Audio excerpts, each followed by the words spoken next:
Hello, hello, good morning. Good morning to all. So, welcome to our third session of our Sunya activity for this month of October. And today we have a very interesting topic, which is the Sunya and bodies boosting your immune system. So, ito napakagandang topic nito because from here we will learn how the body would respond, especially to the use of our food supplements using the DXN product. So welcome everyone to all our participants who are here today, our leaders, service center directors, and also the DXN Philippine management are also with us.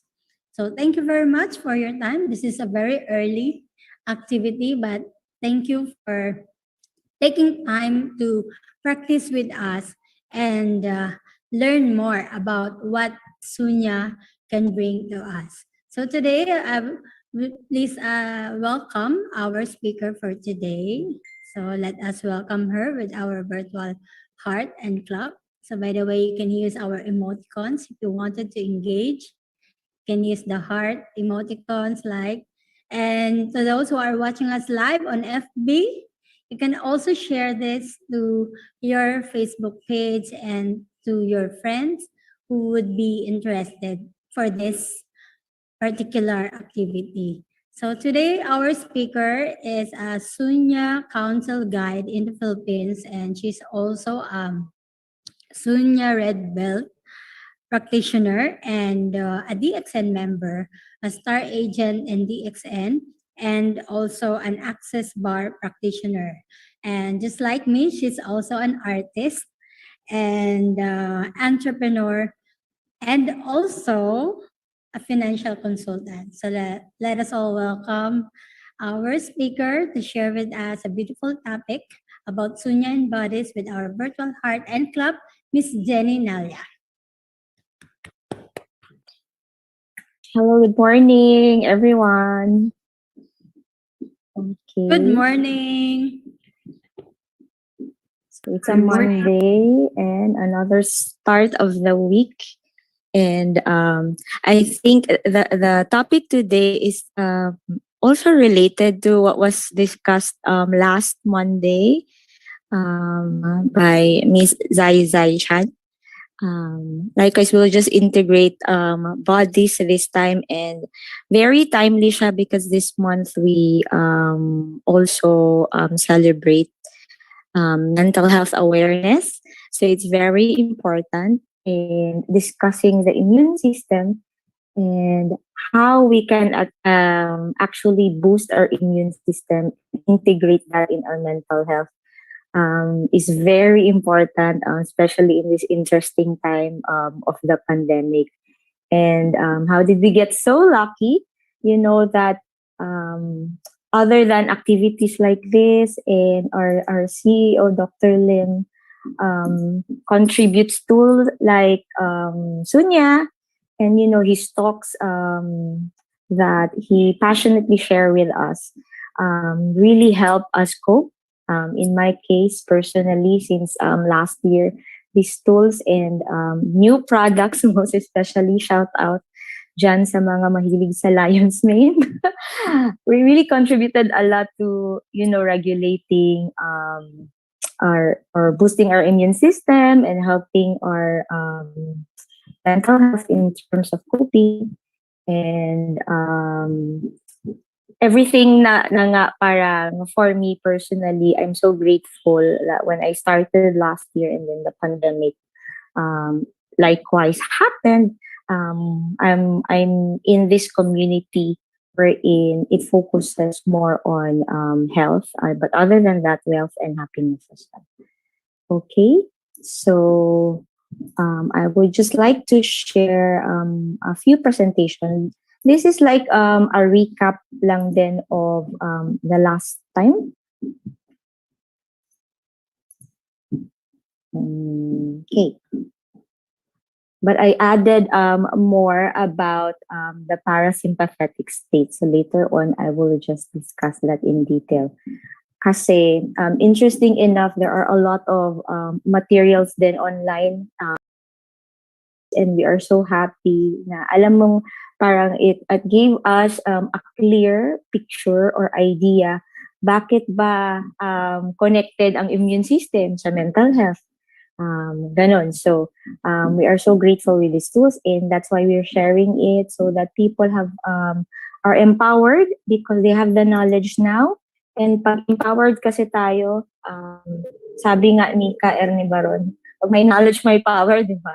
So that's the power kasi when we have the knowledge, we are empowered, we make informed decisions. So hindi tayo kinakabahan, mag-make ng decisions, lalo na sa ating kalusugan. Yeah. Okay. So, this is our favorite quote from our CEO, Dr. Lin Sojin.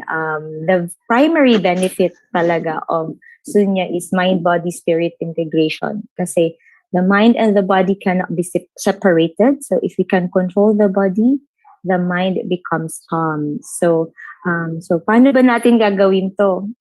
We always ask. So, for most of us, we started in terms of body, helping our body by taking the DXN products. And it's all natural. I'm so grateful din talaga that I discovered these products as well. Kasi alam yung hiyang yung katawan mo. I've tried others before, but this time around, it was something that really aided me in terms of achieving that health goals that I had been looking forward before. Right?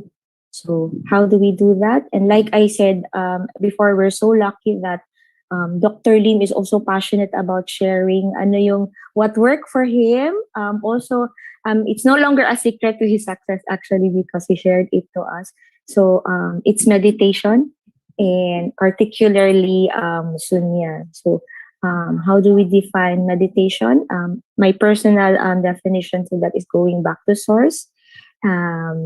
Which calms my mental state, and the reason why we do it because there's a lot of chatter in the head. So maraming hindi naman baliw yung marami kang naririnig na nag-uusap sa brain mo.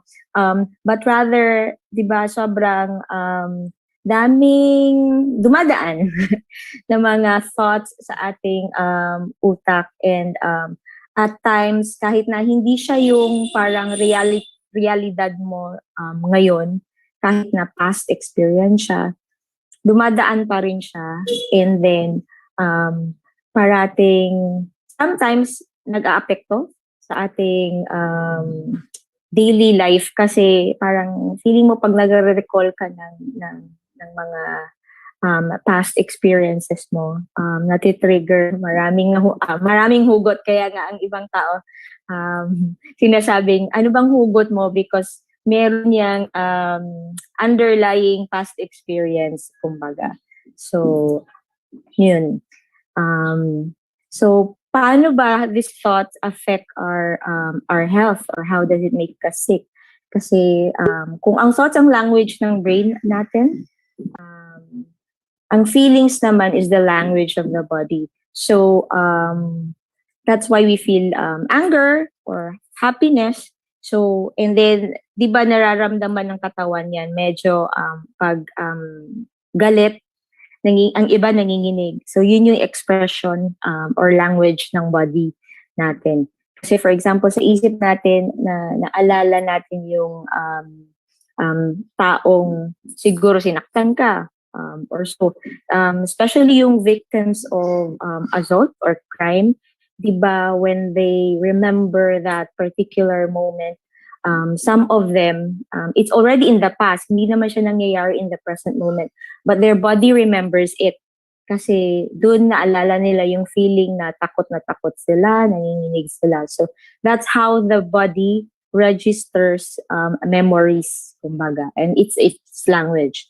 So how we think and how we feel creates our state of being. So syempre kung may memory ka or your thought, and then may kaakibat siyang emotion na na-store sa body mo. So pag parati mong iniisip yon, like say that memory of the past, ang term nga nun is chronic. Kasi kung parati, which is chronic, so parang stress na rin siya na um, parang nagre-replay siya or nagiging loop na siya sa isip mo na parang kahit na in the past pa rin yun, parang nangyayari pa rin siya sa current moment na parati kang takot or so, ganyan. So, if you remember yung onset ng pandemic last year, di ba sa simula tayo parang we are clueless, we are so uncertain, parang kinakabahan na tayo, ano ba, bibili ba tayo ng isang truck ng pagkain? Kasi kailan tayo lalabas? Ganyan. So, constantly, for example, yan yung iniisip natin na hindi na mag-i-improve yung sitwasyon. Parati na yung lockdown. So, pag ini-expose natin yung katawan nating ganun, so, parang magiging realidad mo na siya. Kasi nasa-store na siya sa katawan. And then, yun na yung naging automatic response mo. So, nasa-stuck ka sa loop. Paulit-ulit, paikot-ikot. Ika nga ni Ate Sarah G. Okay? So, in addition to that, kasi yung thoughts, lalo na pag naisip natin yung problema, tulad nung simula ng pandemya, so, merong kaakibat yan na memories. Tao, object, bagay, panahon, oras, tsaka lugar. So, may memory siya. So, kung problema lalo na ang parating nauulit sa ating memory or sa ating thoughts, lalo na kung unhappy ka, anxious ka, or fear tulad nung simula ng pandemya, sana naman lahat naka-cope and naka-recover na, no? And nakatulong itong Sunya now. So, yun, nagiging realidad mo na siya na parati kang, kahit na, alam mo yung, di ba sometimes may experience tayo na, kunyari, nagtatrabaho ka na sa laptop ka, nagta-type ka ng report mo or something. Tapos by biglang taong, gently lang nagtatap sa shoulders mo. Tapos biglang kinabahan ka na kahit parang, hindi ka naman ginulat or something. So parang alam mo yung, it's because nagiging autopilot, nagiging automatic response mo siya pag merong something unusual na nangyayari sa sa current reality mo. So, according to Dr. Joe Dispenza, isa siyang neurologist na nagpa-practice din ng meditation, ibang method or approach ang gamit niya kasi ini-integrate niya yung scientific research niya. Pag parating ganun, nasa loop tayo, nagko-contribute din siya sa cells natin or sa genes. So parang kasi memory siya nasa cell na siya natin kasi nata-transfer yung emotions din, kinikreate yan ng neurons ng katawan natin. So, pag parati tayong ganyan, maybe like say in 1 year or 2 years, even months, parang ganun na ang gene mo or ganun na ang DNA mo, kumbaga. So, nafo-form na siya na habit or even composition talaga ng katawan natin. So, that's how powerful the mind is as well kasi whatever your thoughts are, ginagawa mo rin sa katawan mo. That's why sabi nga nila, yung cancer din, every time you believe that you have cancer and you keep on thinking about, okay, andito ang cancer sa katawan ko, the more na mag-integrate siya, nag-create kasi your thoughts create your reality or state of being. So nag-create din siya na instead of, say, if you underwent therapy already and everything, but you still think about cancer is inside my body. So nag-create or nag-regenerate na naman yung cancer cells because of the thoughts. And Dr. Joe Dispenza's approach was really bringing people out of that loop. Mahirap siya, madali siyang sabihin in that loop. And me personally, I've experienced this although in a different level kasi stress sa work before. Madaling sabihin na gusto ko nang lumabas sa loop na to, but paano ko siya gawin? Na paulit-ulit na ganito, repetitively, and then nagkakasakit ka na pag ganun. Notice mo pag parating problema ang iniisip or negative ang thoughts, nagkakasakit, nagre-respond ang katawan kasi nga may emotions na kaakibat dyan.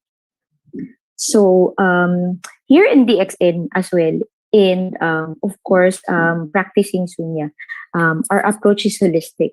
So it's mind, body, spirit integration once again. So how do we get out of that loop? For example, pag parati na lang problema ang naiisip natin, or yung takot, lalo na during the pandemic, diba? Kasi fear talaga ang nakikita natin, lalo na sa feeds, sa social media. So how do we do that? In terms of the mind, it's going back to a relaxed state.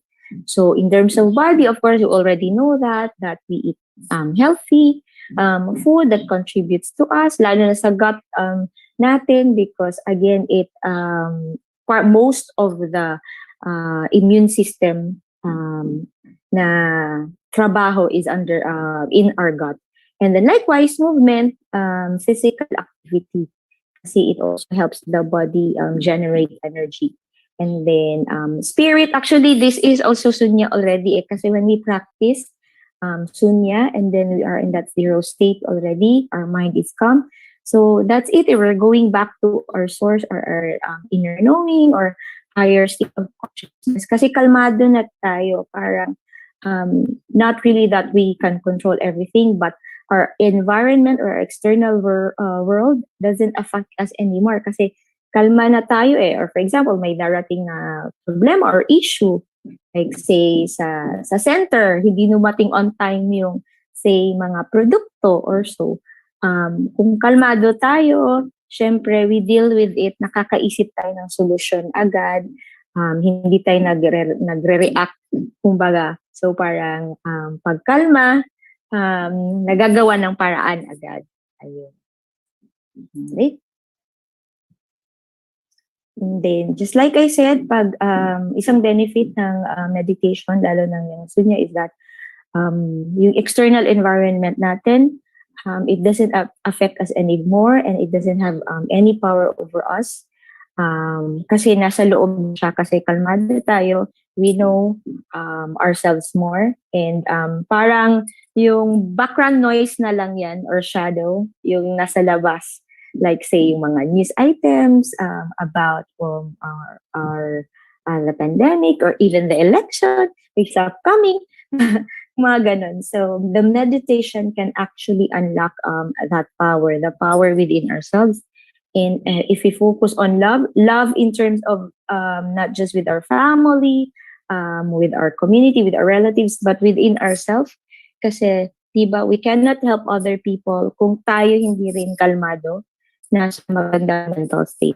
So when we go back to that, kaya nga, other than peace and calm na benefit ng Sunya, there's prosperity that comes as well when we do our duty afterwards, when we practice, or when Sunya becomes a lifestyle. Kasi it's easy for us, and then when we do our business, it's easier and we know how to deal with whatever is the noise, the environmental or external noise in our business. So let me just emphasize as well how we regulate, rather how we improve our mental health. Again, so like I said a while ago, our thoughts, how can our thoughts make us sick? And other than Sunya or meditation that help us come to that a calmer mental state. Scientific ito na approach, but as much as possible, I'll just discuss it na quick lang and then maintindihan naman ng lahat. So, mental health, sabi nila, or I don't want to call it, they call it mental disease or illness.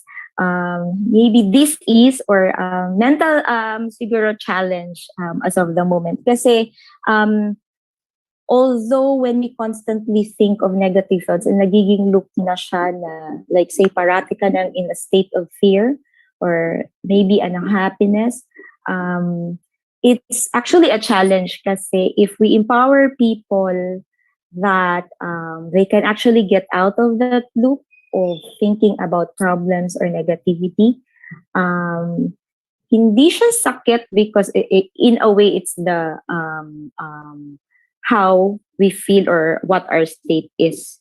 Kasi usually dahil lang din sa mga mental chatter or mga nangyayari sa labas na affected tayo. But we can heal ourselves as well. And in terms of mental health, the nervous system or the part of our body that needs to be regulated is that part. Kasi our natural state naman, hindi naman tayo pinanganak na kinakabahan tayo parati, di ba? So lumabas naman tayo, yung natural state natin was safe, we are social, and we are able to connect.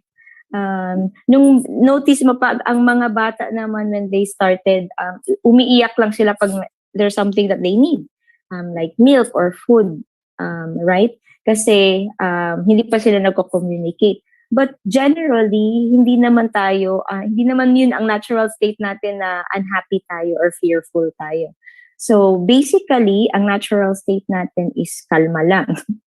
Kasi we feel safe, social, ganyan, nasa family tayo. Ganyan.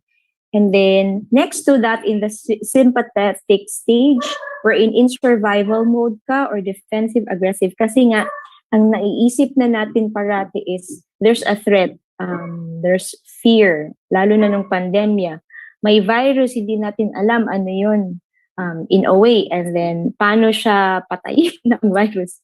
Paano natin i-address whenever, say, na nakuha natin yung virus. So, defensive ka, praning ka. Remember, there are people nagalit pag hindi ka nagmamas, nag-away, and lahat parang, people, kasi nila alam that time how to address it. They are very argumentative and aggressive, and then they attack people in the US.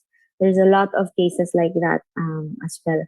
Now, yung pinaka low state naman ng nervous system is yung dissociated ka na. So that's why there are some people na parang ni-rehabilitate na talaga. They seek professional help kasi wala na silang maramdaman. In a way, dissociated na siya. Hindi yung parang walang nararamdaman na parang hindi ka nakaka-relate sa tao, but really parang within you, hindi ka na part ng environment or ng world mo. So nagsha-shutdown ka na parang kumbaga, joke na term is like, parang zombie ka na lang na okay, parang gumagalaw ka, but technically, yung wala ka nang naiisip, kumbaga. So that's why, hindi ka responsive sa external environment mo. So, our goal, when we wanted to really improve our mental health, is to be back to our parasympathetic state.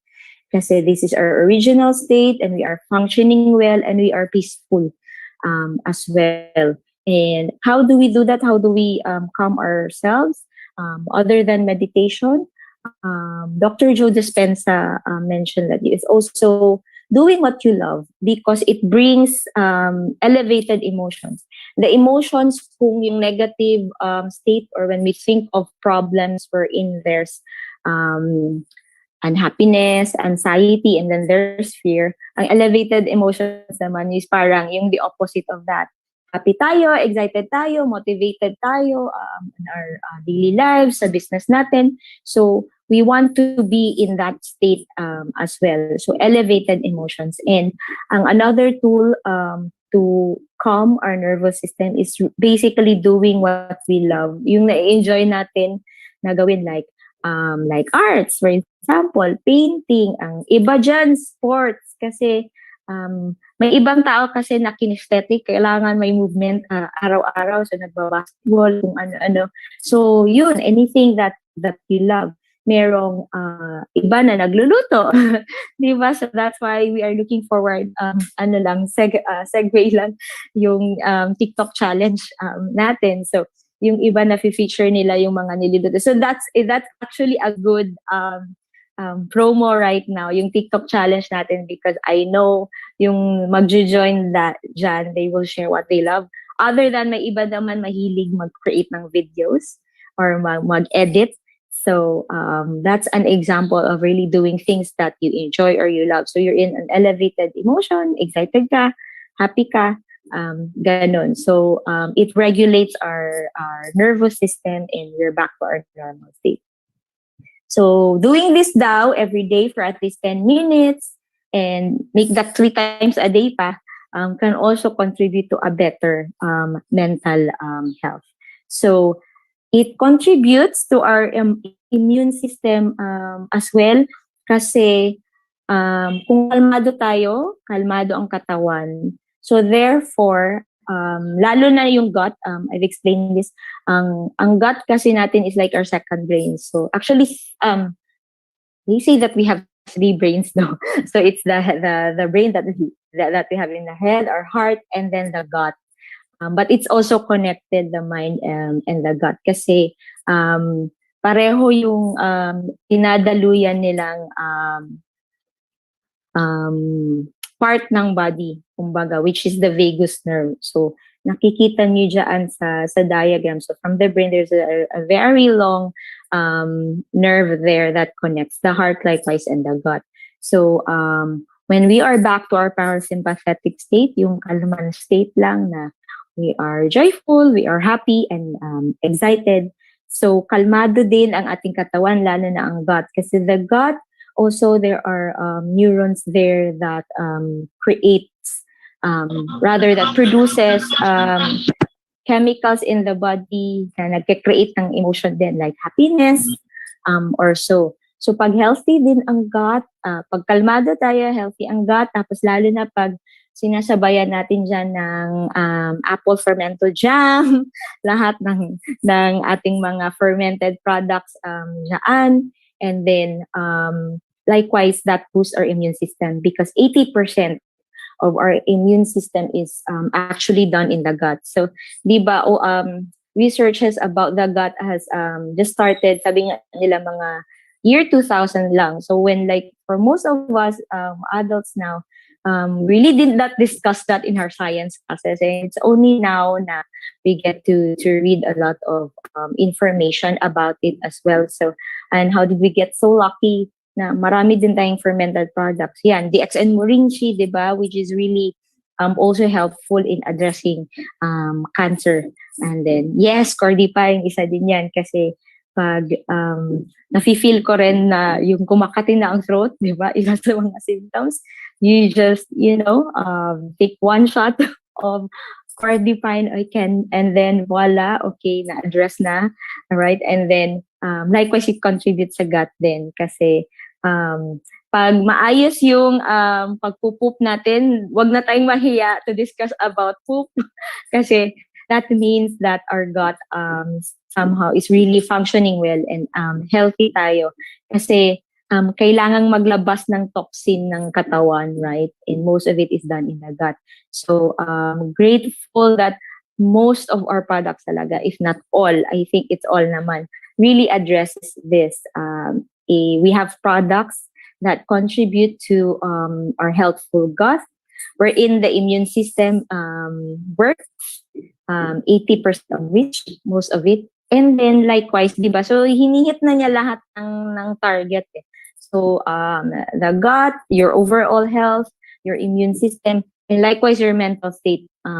Kasi yun nga, konektado yan, brain, heart, and then the mind and gut connection as well. So how do we kalma in terms of the mind? So we have Sunya as well. And again, we encourage everyone to do what you love every day, 3 times a day. I-add na natin sa Sunya na maging habit para parating masaya ang ating immune system then because everything is connected, kumbaga. And then Lion's Mane is one of our products likewise that contribute to mental health as well, na-regulate niya.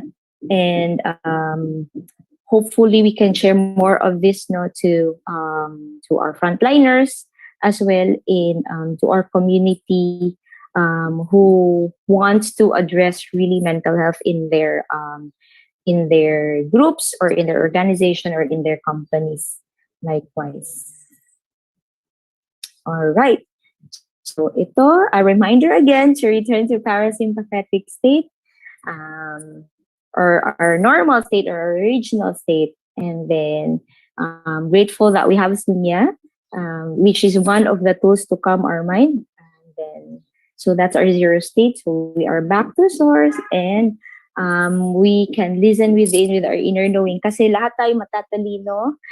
Isa lang naman ang source natin sa talino. So yung mga mental chatter blockages lang yan. So when we go back to our original state, we are back to that original source as well. So we can address anything that comes our way or any challenges natin.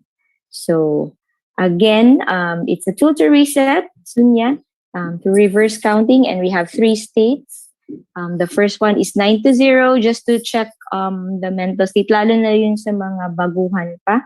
9 to 0, because really it's true that for some people, short lang naman ang 9 to 0. Maybe you can exact appropriation is like 10 seconds, say. So there are really, I know people, friends, and even former colleagues na kahit 9 to 0 nahihirapan sila kasi para yun nga, they're in the loop of fear, anxiety, and other emotions. That's why. So, hindi na nasanay, alam mo yung sistema, yung nervous system na kalmado. So, parating gano'n. So, kahit na magpo-focus lang sa breathing or sa counting, nahihirapan sila. But then again, with practice and with forming a habit, just like this 21-day Sunya challenge, para tinitrain na natin ang mind natin to go back to that state. So that's why it's important that every day we practice, and a community also helps. So if you have people, say in the family, ikaw lang yung nagsusunya, and you want to be with community of individuals or people who do it as well, para mas ma-encourage ka. So it really helps. So that's why we created pages as well, wherein we can interact and share our experiences. And then 29 to 0, pag somehow na-establish na yung habit and nag-improve na. And then 99 to 0, to really expand as well our calmness in that case. So they say that pag naka 99 to 0 ka na, that's a great contribution to your mental health already. So practice lang. Ayan. And then the holistic approach of DXN. So we are so grateful with that we have actually all of this, and we have lots of tools. Sunya, all our products, and then in terms of higher state of consciousness, we constantly practice Sunya, and it becomes a lifestyle as well. That likewise will contribute to peace and prosperity of our community. So we repair, we go back to our original state, and we can become more creative. When we say creative, hindi lang yan related sa arts, but like really create something, create new business. In the case of Dr. Lim, create new products, discovering new products, or for sales and training, siguro, they create new challenges or pick-up challenges that, help us likewise be more supportive, and parang nagtatrabaho lahat to contribute, or parang napupush tayo to share our experiences, and not just within the DXN community, but really making noise, a healthy noise, kumbaga, that hey, we have products that can help you address your mental health and boost your immune system, because that's how we share to people our experience. It sells more than just forcing them, uy, bumili ka nito, something like that. It's our experiences, and what other creative ways that we can use our products, lalo na, di ba, yung mga food natin na products. Ang daming ways pala to create it. So, yan, being creative in terms of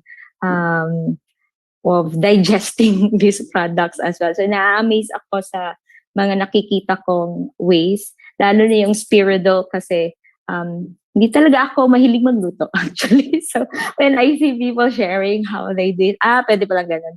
Okay, sige, para hindi naman boring yung spiridol experience ko na parati na lang, okay, sabaw-sabaw na ganyan. So we are looking forward to more creates as well, and grateful that we have Sunya, that we can go back to, or a tool that we can use para para gumana ulit tayo. There's all a spark to life, I guess. All right. So that ends my presentation, and ipa-plug ko lang to, although wala akong nito ha. Wala akong bayad nito, but if you want to know more about boosting the immune system and really integrate it when you do product presentation, kasi ang mga products natin talagang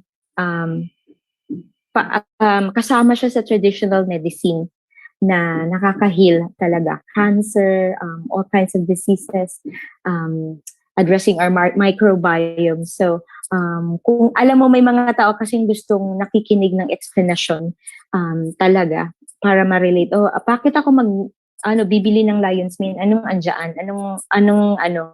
Parang anong contribution yan sa health ko? So, if you want to know more about it, para ma-inform sila, not just really convincing or forcing them to buy stuff from us, but also empowering them, especially during this time. Kasi I think pag na-establish lang natin yon na nakakatulong to sa immune system, nakakatulong na rin tayo sa kanila na huwag maging praning about the virus or during this pandemic, kasi may mga bagay din or mga produkto na matitake natin na mura, na easier to take to address our immune system challenges right now.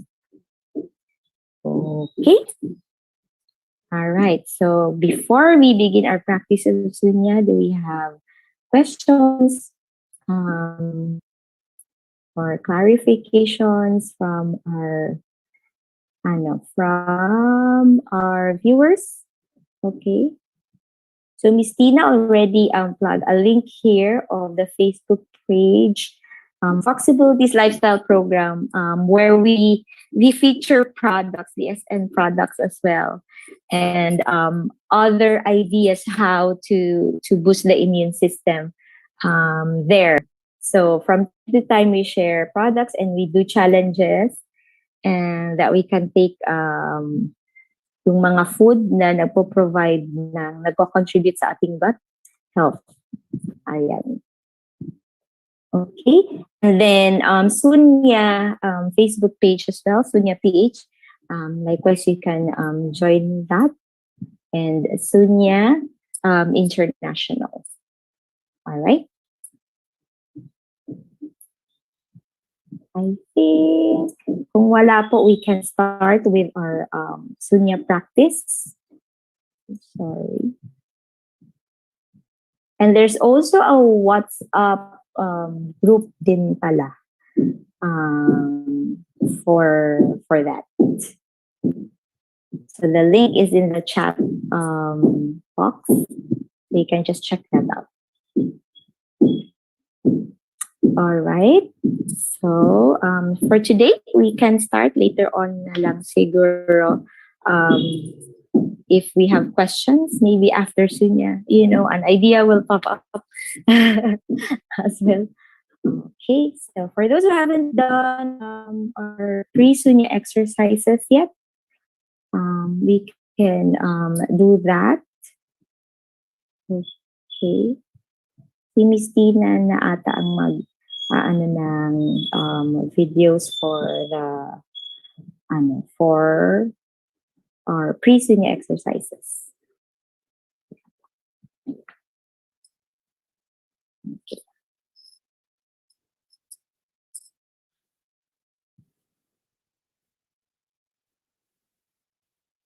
All right. So hand raising, we can do that 10 times. For those who haven't done their pre-Sunya exercise yet,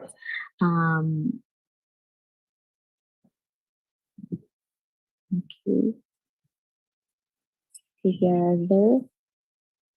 And for those who want to challenge themselves, actually, we can do 1,000 times now. If I'm not mistaken, I heard Dr. Lynn said that. So if you want to challenge yourself, actually, ang hand swinging, nakakahingal din siya ha. Para ka na rin tumakbo ng mga 5 kilometers or so. Kasi it addresses the upper body system as well. But likewise, yung ano rin natin, ibang parts ng katawan or ng ating organs. Ayun. And then the other one is hand raising. The previous one is hand swinging. And then the second one is hand raising. Okay. All right. Ang ating model now is our sales and training team in Manila. Okay. We can do this 10 times again. So as you notice, this is also like our normal pacing of breathing, actually.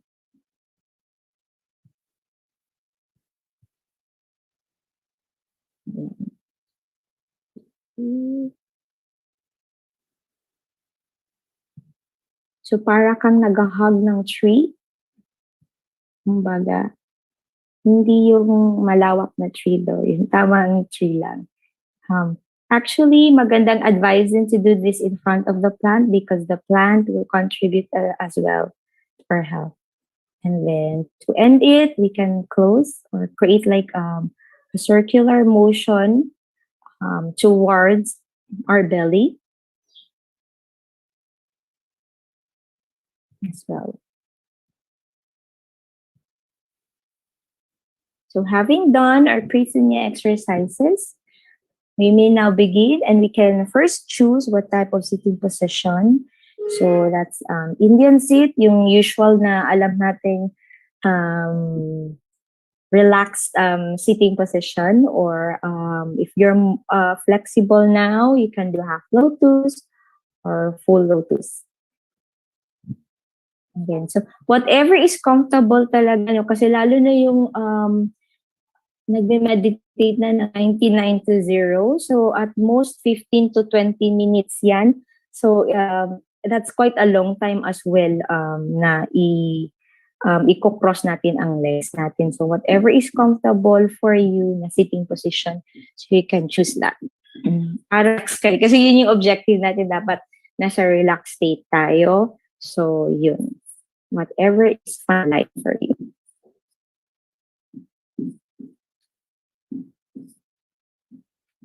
Okay, so just a reminder, no moving during Sunya because it interrupts likewise the counting that we are at as well. And then after that, may mga thoughts na dadaan na naman yan. So then breathe naturally through your nose. So natural state lang talaga yung objective here. So kung saan ka comfortable, and we have different pacing, so it's all right. Kung yung katabi mo, sa feeling mo natapos na, don't get pressured. Just follow your own pace as well. Kasi everyone is unique and we have different approaches to things. All right. And then reverse count, one cycle of breath. Inhale, and then exhale 9. Inhale, exhale 8. And then until you reach 0. All right. Okay. So we may now begin and see you after 15 minutes.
Ma. Sige, sige, sige dyan.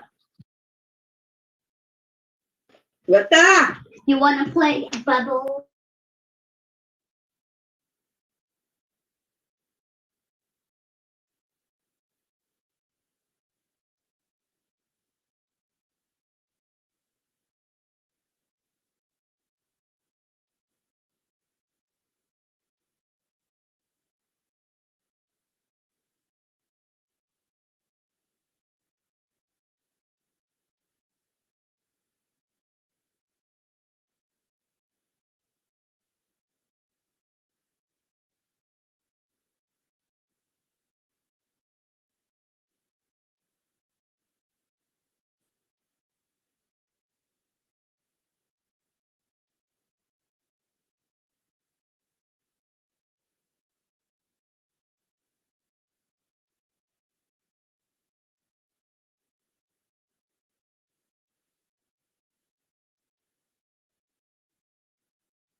All right, welcome forward.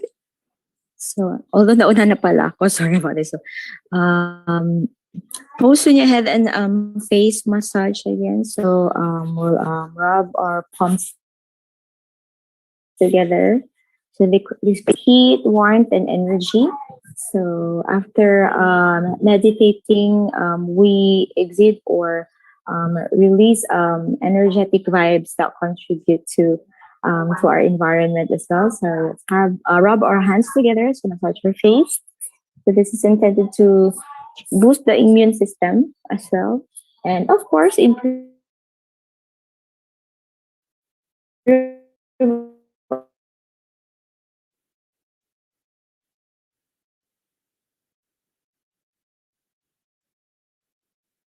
our facial circulation. And then it also stimulates the entire body. For some, also in the occiput, and then towards the shoulders. All right, and then let's do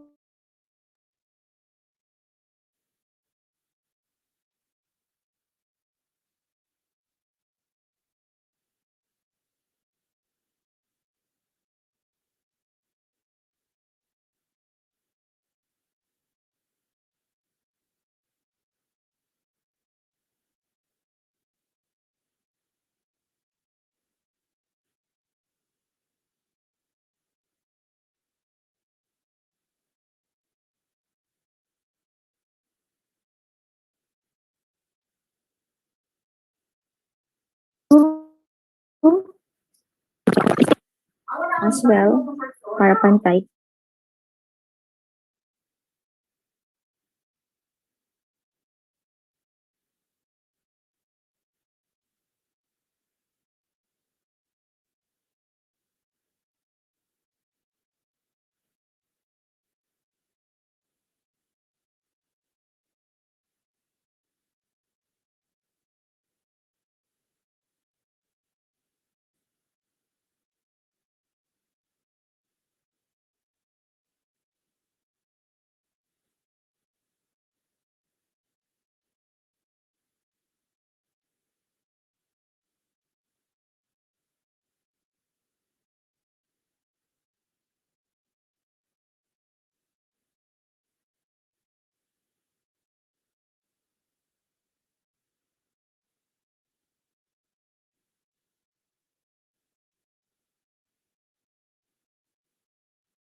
Jenny.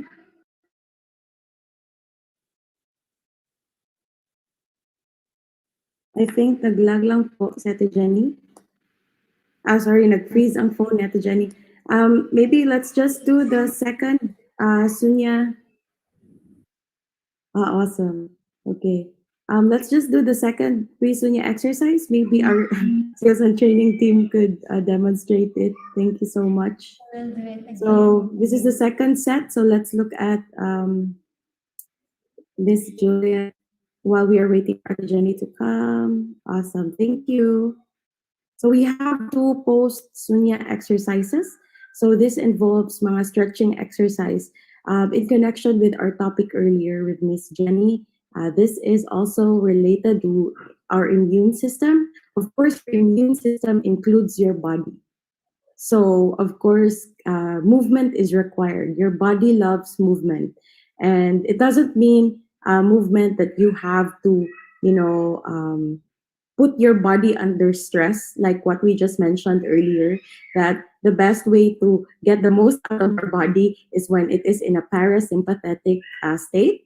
And when you're doing this stretching exercises, it doesn't stress your body so much as other strenuous exercises available out there. So marami tayong mga exercises in the market right now that puts your body into so much stress.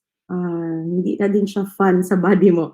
But this one is applicable for everybody. And meaning, no matter what your state, uh, whether you're an active person or you're someone who doesn't really do a lot of exercise, this one is parang a general movement that anybody can do without trying to force yourself. So yeah, we have Miss Jenny back. Thank you.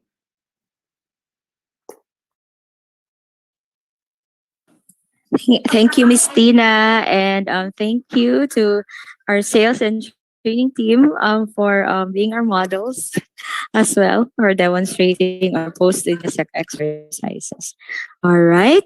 So again, do what's light and comfortable for you. Parasympathetic state or original or calm state again. All right. And congratulations, everyone, for having reached this far day 19, especially those who just started. Congratulations. And tomorrow we'll have a group Sunya practice with all our Sunya Council guides. And on the 21st, we are so lucky that Dr. Lim will join us as well. All right. And sorry nauna ako, Miss Tina. So looking forward to that because a lot rather, nuggets of wisdom. And again, we'll plug 1 million kimono for love. Again, for those who haven't purchased their kimonos yet, or if you want to gift it this Christmas, better to buy it early because this is the promo as well that we have. Oh, there's no audio. All right. And then Sunya Red Belt certification for those who are interested to level up their practice. So our FIFO here is Mr. Pradeep Kumar. All right. And Mr. Pradeep story in terms of his journey in Sunya and DXN as well is so inspiring. So we're looking forward to hearing it from him as well. So just send us a DM if you're interested. So this will be on October 25, Monday at 9 a.m. All right. So these are Sunya Council guides. But we are looking forward to welcome everyone who are interested and passionate about teaching the gift of Sunya.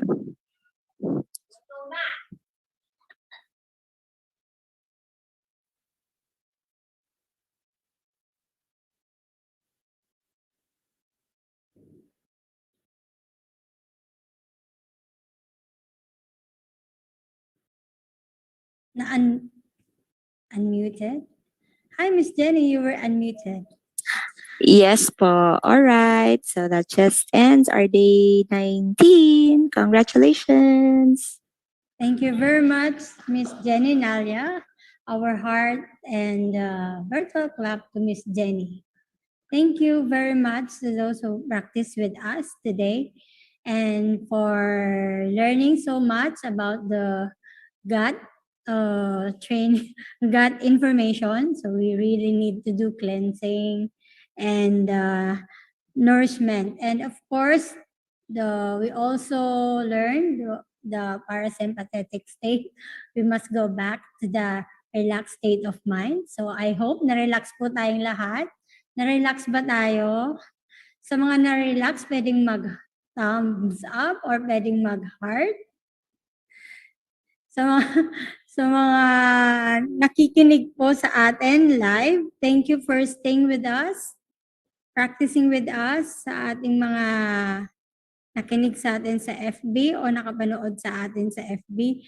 Thank you for watching us, and you can also catch up with Sunya lessons and Sunya practice for 3 Mondays na nakaraan po. Just follow our Facebook page and you can also catch up dun sa ating 21-day challenge. Open pa rin siya. Nasa Fox Drive po yan. headed by Miss Tina. You can also join the Fox Tribe. Sa mga hindi pa nakapag-start, pwede pa kayong mag-catch up. Just type Dan kung dan na kayo sa mga lessons. And we are all looking forward to have another session with Dr. Lim Xiaojin. Very interesting yung mga informations na binibigay po ng no other than our CEO and founder, Dr. Lim. And we are so lucky. We are so lucky na nakakapagbigay siya ng mga information about our products and about this Sunya practice. Thank you very much for joining us today and hope to see you on the 21 and on the last Saturday of the month on the 25th. And bago po yung time slot natin. So 9 o'clock mas maaga. So agahan natin yung pagkakape.